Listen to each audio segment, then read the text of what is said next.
और इस बीच अमेरिका और ईरान के बीच शांति समझौते के बाद अमेरिका ने हॉर्मुज़ का ब्लॉकेड हटा दिया है। इस बीच ईरान के सुप्रीम लीडर ने कहा कि अमेरिका के साथ डील पर उनका अलग मत होने के बावजूद उन्होंने डील को अपनी मंजूरी दी। इस बीच डील पर आगे की शुरुआती बातचीत फिलहाल के लिए अटकती नजर आ रही है। अगले दौर की बातचीत आज स्विट्जरलैंड में होनी थी, लेकिन अज्ञात कारणों की वजह से बातचीत को टाल दिया गया है। सर, डील के तहत अब ईरान पर प्रतिबंध हटने के बाद ग्लोबल मार्केट में कच्चे तेल और पेट्रोकेमिकल की सप्लाई किस तरीके से बढ़ती हुई दिखाई दे सकती है? सबसे पहले तो ये, उसमें बहुत सारे पहलू हैं, बहुत सारे सवाल हैं सर, तो इसको थोड़ा और डिटेल में समझेंगे आपसे। पहले तो ये जो अज्ञात कारण है, वही मेरा पहला सवाल। इस डील के ग्रह नक्षत्र ही ठीक नहीं होते हो रहे हैं। अमेरिका और ईरान के बीच बातचीत होते होते खत्म हो रही। बाजार को तो लगता है कि सब कुछ शांति आ गई, लेकिन एक एमओयू होना है, शांति संधि भी नहीं होनी है, सिर्फ एमओयू होना है कि आगे बैठकर हम बात करेंगे। उस पर भी अभी पूरी तरह तस्वीर साफ नहीं, और इसलिए हम आपको बार बार बता रहे हैं कि ये बहुत ही फ्रेजाइल है, बहुत ही नाजुक है, क्योंकि जो विश्वास नहीं है अमेरिका और ईरान के बीच, बहुत लंबा ट्रस्ट डेफिसिट है, लगभग 3-4 दशक का, वो बार बार लौट कर आता है, और उस वजह से अभी भी तस्वीर उतनी साफ नहीं है। लेकिन हाँ, जो डॉक्यूमेंट रिलीज किया गया था 14 पॉइंट्स का, उसके हिसाब से ईरान को इस डील में का जो इंटरप्रिटेशन है बढ़त मिली है, और यही वजह है कि शायद आज भी अमेरिका में कुछ असमंजस दिखाई दे रहा होगा, क्योंकि जो ग्लोबल रिएक्शंस आए कि ईरान ने जंग को बर्दाश्त किया और अपनी शर्तों पर समझौता किया। तो इन शर्तों में यह है कि ईरान जंग से पहले विपुल जी करीब 3 से 3.3 मिलियन बैरल पर डे के आसपास ऑयल पंप कर रहा था, जो 2012 में तो 4 मिलियन बैरल पर डे के आसपास था, जो आंकड़े बताते हैं। इसके बाद 2012 से 2018 तक और उसके बाद 2025 तक लगातार सैंक्शंस लगाए गए। उन सैंक्शंस के बीच में तेल का उत्पादन गिरा, क्योंकि बाजार नहीं मिल रहा था। इसके बाद भी ईरान ने करीब 1.3 से 1.6 मिलियन बैरल पर डे की तेल की आपूर्ति जारी रखी हुई थी। सैंक्शंस के बीच में भी वो चाइना को जा रहा था, वो डार्क फ्लीट के जरिए जा रहा था, वो बाकी रास्तों के जरिए जा रहा था, तो इसलिए सप्लाई बनी हुई थी। तो जीरो एक्सपोर्ट तो नहीं था कभी भी। अब जो इशारे किए हैं इस डील ने, जो 14 पॉइंट की डील है, उस हिसाब से करीब 2.3 मिलियन बैरल पर डे के आसपास का उत्पादन ईरान का बाजार में आ सकता है। और तेल बाजार इन्हीं दोनों चीज़ों की भी उलझा हुआ है कि सप्लाई बढ़ेगी या नहीं बढ़ेगी। लेकिन अगर ईरान का 2-3 मिलियन बैरल तेल पर डे बाजार में आता है, तो ईरान की अर्थव्यवस्था को मदद मिलेगी और बाजार में तेल की आपूर्ति बढ़ेगी। इसके अलावा पेट्रोकेमिकल्स भी हैं, उन पर भी प्रतिबंध लगाया गया।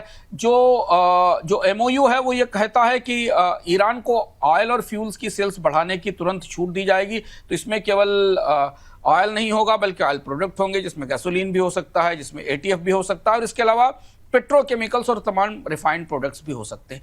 कितना तेल बेच पाएगा, कितने पेट्रोकेमिकल्स बेच पाएगा, क्या कोई सीमा तय की जाएगी? ऐसा ये बात तो 14 पॉइंट का एजेंडा कहता है। वो सीमा क्या होगी, उसका पालन कैसे किया जाएगा, ये सब चीज़ें भी स्पष्ट नहीं है, और इसीलिए शायद जिनेवा में जो बैठक होनी थी उसमें ये विस्तृत ब्यौरा हमें लागू होता दिखना था। लेकिन हाँ, इस संधि के बाद दुनिया के बाजार में ईरान के तेल और पेट्रोकेमिकल की वापसी तो होगी, अगर ये संधि हो जाती है और आगे बातचीत बढ़ती है। तो आपने अगर शब्द का इस्तेमाल किया, कितनी संभावनाएं या आशंकाएं दिखाई दे रही हैं सर, होने या ना होने को? क्योंकि बहुत सारे लोग जो है इसको लेकर के आशंकित हैं कि अब इजराइल वाला जो मसला है, लेबनान को लेकर के जो मुद्दा आ रहा है, कल फिर से अटैक होते हुए दिखाई दिए, क्या ये डील इतनी आसान होगी? और दूसरा, जो हमारी जैसी अर्थव्यवस्थाएं हैं उनके लिए कोई चिंता की बात है क्या? क्योंकि अगर स्टेट ऑफ हॉर्मुज़ एक बार खुल गया है, तो क्या कच्चे तेल अगर सामान रहे तो शायद हमारे ऊपर उतना असर ना पड़े। कच्चे तेल को लेकर के आपका व्यू क्या है सर? दोनों अलग अलग चीजें। पहली चीज तो ये कि जो अगर है, जो इफ है, ये हमेशा बना रहेगा, क्योंकि हमने कल भी विस्तार से बताया था कि जो रिस्क है वही है। जैसे जब ये बातचीत पहले शुरू हुई थी, तो ईरान ने ये कहा था कि लेबनान को शामिल किया जाए और लेबनान पर इजराइल के हमले नहीं हो। बातचीत यहां तक आई कि इजराइल इस संधि से अलग हो गया, वो इस सहमति का हिस्सा नहीं है, और उसने लेबनान पर हमले जारी रखे हुए हैं। ईरान ने भी लेबनान पर हमलों को रोकने के लिए बहुत ज़्यादा दबाव नहीं बनाया। यानी जो प्रॉक्सीज हैं, जो हिजबुल्ला और हमास हैं, ये अभी इस संधि के दायरे से बाहर हैं, और वही सबसे बड़ा खतरा है। वो कुछ भी ऐसा कर सकते हैं जिससे संधि पटरी से उतर जाए। मान लीजिए हिजबुल्ला और हमास ने कोई हमला किया इजराइल में, और इजराइल उसके लिए ईरान को जिम्मेदार माने और ईरान पर दोबारा हमला कर दे, ये खतरा स्पष्ट रूप से बना हुआ। तो जो लोग आशंकित हैं वो ग्लोबल डिप्लोमेसी को, जियोपॉलिटिक्स को करीब से पकड़ रहे हैं, समझ रहे हैं, बाजार बाजार में भी जो लोग इसे समझने की कोशिश कर रहे हैं। दूसरी महत्वपूर्ण बात है, होर्मुज खुलेगी। हाँ, अमेरिका ने अपना ब्लॉकेड हटा लिया, सेंटकॉम से कह दिया जो कि कतर में था, अमेरिका के शिप्स और जो फ्रिगेट थे वो बाहर हो गए। पर होर्मुज खुलने से पहले ये तो पता चले कि वहाँ माइंस कितनी है, उन माइंस को क्लीन कौन करेगा। अभी भी अंधेरा है कि IRGC ने जो वहाँ टोल अथॉरिटी बनाई थी उसका क्या होगा, क्या ईरान अपनी शर्तों के आधार पर टोल लगाएगा, तेल की आपूर्ति कैसे करेगा, ये बड़ा सवाल है। इसीलिए लोग ये बढ़कर आगे नहीं कह पा रहे हैं कि अचानक अगले 1 महीने में 2 महीने में दुनिया में कच्चे तेल की आपूर्ति संभव हो जाएगी।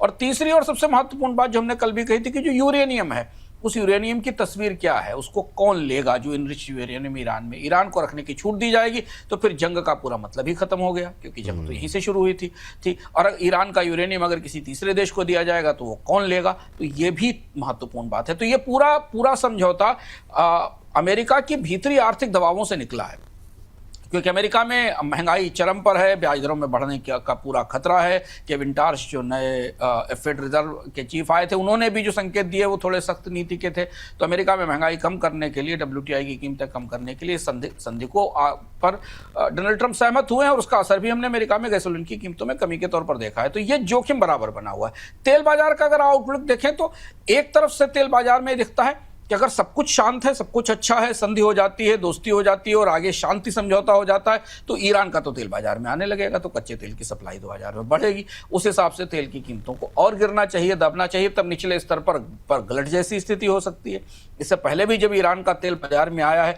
तो कीमतें टूटी हैं। लेकिन दूसरी तरफ 2 फैक्टर और काम कर रहे हैं। पहला फैक्टर यह है कि जो हमने आपको बताया, रिजर्व्स को भरने की जो लेटेंट डिमांड है, जो पेंट अप डिमांड है, वो आएगी। वो अगले 2-3 महीनों में पूरी होगी, जब तेल निकलना शुरू होगा टैंकर से और पहुंचेगा देशों में। और दूसरी बड़ी बात यह कि होर्मुज से कितना तेल जा पाएगा, कितना होर्मुज खुलेगा, उसमें खुलने में कितना समय लगेगा। इस सारी परिस्थिति में जो तेल की कीमतों का आउटलुक है वो अभी भी $80 से $90 के बीच में बना हुआ है, कम से कम अगले 6 महीने के लिए। अगर आप अभी जून से लेकर दिसंबर तक का परिदृश्य देखें, $80 से $90 के तक का रेंज है। इसमें हम ये नहीं शामिल कर रहे हैं कि बीच में कोई दोबारा टकराव, जंग शुरू हो जाए, कुछ समस्या हो जाए और तेल दोबारा फिर वापस $90 से $100 के आसपास पहुंच जाए। तो ये दबाव बना हुआ है। इस रोशनी में अगर आप भारत की क्रूड बास्केट देखें, 94-95 रुपए या 96 रुपए के रूपी के हिसाब से, तो भारत की क्रूड बास्केट तो वहीं रहेगी $90 से $100 के बीच में के आसपास। तो भारतीय अर्थव्यवस्था पर सस्ते कच्चे तेल का या कच्चे तेल की कीमतों में गिरावट का प्रत्यक्ष असर तो नहीं होगा, मनोवैज्ञानिक असर जरूर आपको बाजार पर दिखाई दिया है। तो जब भी तेल $5 नीचे जाता है, स्टॉक मार्केट थोड़ा थिरकता है, थोड़ा सा ऊपर उठता है, और जब तेल फिर 80-85 क्रॉस करता है तो बाजार में हमें वैसी ही गिरावट दिखती है। सर, इस डील के बाद सप्लाई बढ़ने के मैक्रो असर किस तरीके से आप देख रहे हैं अर्थव्यवस्थाओं में? कितनी सप्लाई बढ़ेगी बिल्कुल ये देखना होगा। कि पहली चीज तो ये कंसिस्टेंटली, जैसे हमने आपको बताया कि ईरान 2 से 3 मिलियन बैरल पर डे तेल अभी प्रोड्यूस कर सकता है, क्योंकि 1.5-2 बिलियन बैरल तेल तो वैसे भी जा रहा है चीन को। तो 2-3 मिलियन बैरल तेल प्रतिदिन जो आएगा वो फिलहाल तो उस गैप को भरेगा जो गैप पहले से मौजूद है, क्योंकि प्रतिदिन 3 से 4 मिलियन बैरल तेल की आपूर्ति का लॉस तो हरमुज बंद होने के कारण, सऊदी अरब पर हमले और अमीरात पर हमलों के कारण हुआ था। तो कितनी सप्लाई आगे बढ़ेगी, और ओपेक के देश जो अपना उत्पादन लगातार बढ़ा रहे हैं, इसे करीब से देखना होगा कि अभी डिमांड सप्लाई की स्थिति पर कुछ भी कह पाना मुश्किल है। एक बात जो हमने इससे पहले भी एक कार्यक्रम में कही थी कि अभी तो दुनिया के पास भी ये डेटा भी नहीं कि कितने ऑयल टैंकर अवेलेबल हैं बाजार में, क्योंकि होर्मुज से गुजरने वाले ज्यादातर ऑयल टैंकर अंधेरे में हैं, उन्होंने अपने ट्रांसपॉन्डर बंद कर दिए हमले की डर से। तो अभी तो ये पता चले पहले कि कितना तेल एग्जैक्टली उत्पादन हो रहा है, कितना सी पर है और कितना अवेलेबल होगा आने वाले दिनों में। तो ये जो पूरा हिसाब है, क्योंकि दुनिया में हर टैंकर का हिसाब होता है, जो टैंकर मूव करता है वो कहीं ना कहीं किसी डेस्टिनेशन पे जा रहा है, तो वो डेस्टिनेशन वाला जो ग्राहक है उस टैंकर को ट्रैक करता है। तो अभी तो ट्रैकिंग भी फंसी हुई है पूरी तरह से इस मिडिल ईस्ट के इलाके में और होर्मुज की खाड़ी के इलाके में। तो अभी डिमांड और सप्लाई की जो आंकड़े हैं वो बहुत भरोसेमंद नहीं है। तो इसलिए जो $80 का, $70 का, $90 का बाजार आपको दिख रहा है ऑयल के फ्यूचर्स का, ये अनुमानों पर, अंदाजों पर शामिल है, और इसीलिए बहुत सेंसिटिव है। कुछ भी होता है तो कीमतों में हमें उतार चढ़ाव दिखता है।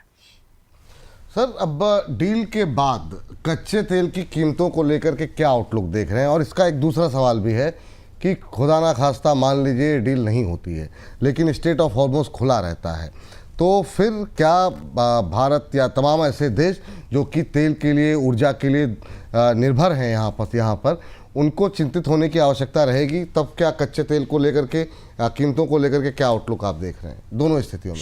शॉर्ट टर्म आउटलुक है 80 से 90 डॉलर के आसपास का। कारण हमने आपको बताया, हुर्मुज के सामान्य होने में समय लगेगा, जो कुवैत और इराक का उत्पादन है उसे वापस पटरी पर आने में समय लगेगा, हुर्मुज की माइंस क्लियर होने में समय लगेगा। तो जो शॉर्ट टर्म आउटलुक है वो 80 से 90 डॉलर का, 83 से 85 डॉलर आप माने तो भारत के लिए वो रुपए की गिरावट मिलाकर 90 से 100 डॉलर प्रति बैरल के आसपास का इंडियन बास्केट का हिस्सा हो जाता है। हाँ, लॉन्ग टर्म आउटलुक में आपूर्ति कितनी बढ़ती है इस पर निर्भर करता है कि अक्टूबर नवंबर के बाद फिर तेल की कीमतें 80 डॉलर से नीचे 70 डॉलर के आसपास, 70-75 डॉलर के आसपास टिक सकती हैं अगर ये संधि कायम चलती है और ईरान के तेल का उत्पादन पूरी क्षमता के साथ 3-4 मिलियन बैरल प्रतिदिन की क्षमता के साथ बाजार में आता है। और अगर ये सब टूट जाता है तब तो फिर हम 115, 120, 106 कोई भी लेवल है वो सब देख चुके हैं पिछले महीनों में।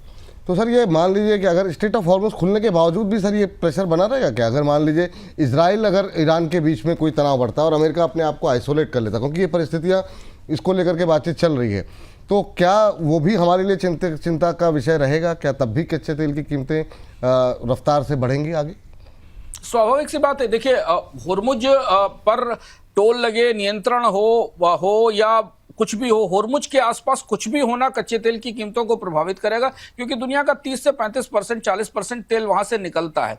दूसरी महत्वपूर्ण बात है कि 3 बड़ी तेल उत्पादक अर्थव्यवस्थाएं, इराक, कुवैत और अमीरात, इन तीनों का तेल और इसके साथ अगर आप कतर की गैस को मान लें तो ये सब तो हुर्मुज से जाएगा ही। उसका तुरंत कोई ऐसा विकल्प नहीं है कि कोई पाइपलाइन बना दी जाए जिससे बेच दिया जाए। तो कुछ भी थोड़ा बहुत भी उस जोन में ईरान के साथ होता है तो ईरान हुर्मुज का इस्तेमाल अपने पक्ष में करेगा, और उसने बेहद सफलता के साथ पिछले 5-6 महीनों में हुर्मुज के ब्लॉकेट के सहारे हुर्मुज पर तमाम दबाव बनाकर अपना इस्तेमाल किया है। क्योंकि ईरान को पता है कि ग्लोबल कूटनीति में तेल की कीमतें ऊंचे जाने में पूरी दुनिया की अर्थव्यवस्थाएं लड़खड़ाती हैं और फिर उसके बाद ईरान की शर्तों पर समझौता होता है। ये मॉडल फिर स्टेब्लिश हो गया, अभी हमने देखा, इसलिए ईरान ने पूरे धैर्य के साथ इन वार्ताओं को और इस युद्ध विराम के बीच कोई प्रतिक्रिया नहीं की, क्योंकि उसे पता था कि उसकी लड़ाई तो ऑयल की कीमतें लड़ रही हैं।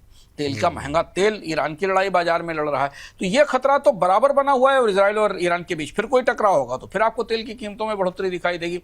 भारत के लिए एक दूसरी परिस्थिति है कि भारत ने हालांकि अपना ऑयल इंपोर्ट डाइवर्सिफाई किया है, अमेरिका से इंपोर्ट हो रहा है, कुछ बाकी देशों से हो रहा है, लेकिन वहाँ कीमत वाला वो बेनिफिट नहीं बचा है। तो अब वो जो भारत के पास जो WTI अमेरिका का क्रूड आ रहा है उसकी दूरी काफ़ी ज़्यादा, वेनेजुएला का क्रूड आ रहा है पर उसमें वो डिस्काउंट नहीं, उसकी कॉस्ट ज़्यादा ऊंची है। तो हमें ये देखना होगा कि अगर भारत के नज़रिए से आप तेल बाजार को देखना चाहें तो आप केवल ब्रेंट को मत देखिए, आप WTI को भी देखिए, वेनेजुएलन क्रूड को भी देखिए, क्योंकि अब भारत के जो ऑयल का मिक्स है उसमें कई सारे क्रूड्स शामिल हो गए हैं। पहले वो केवल ब्रेंट के आसपास होता था, तो उसका असर भी हमें भारतीय बजट पर, भारत में ऑयल बिल पर दिखाई देगा कि वो तेल कहाँ से आ रहा है, किस स्रोत से आ रहा है और वो भारत में किस कीमत पर पहुँच रहा है।